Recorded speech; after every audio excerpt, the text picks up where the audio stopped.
هر که افتاد ز پا خاک نشین من بودم. هر که افتاد ز پا خاک نشین من بودم. هر که آمد به زمین نقش زمین من بودم. شوق سرخیل صف اهل نیازم کرده است. سجده ای هر که تو را کرد جبین من بودم.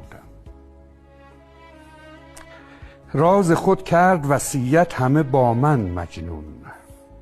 بر سر او نفس بازپسین من بودم.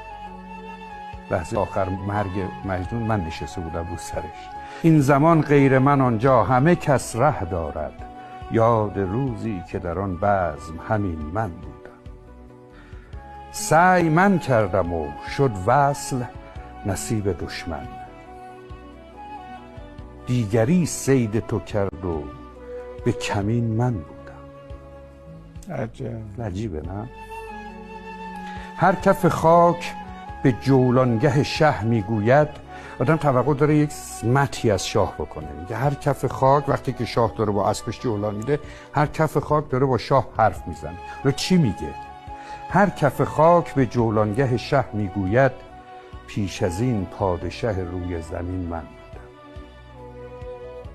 در چمن بود قیامت ز فغان دوش سلیم. سر و صدای آنچنانی تو چمن می اومد. در چمن بود قیامت ز فغان دوش سلیم. بلبلان را چه گنه باعث این من بودم.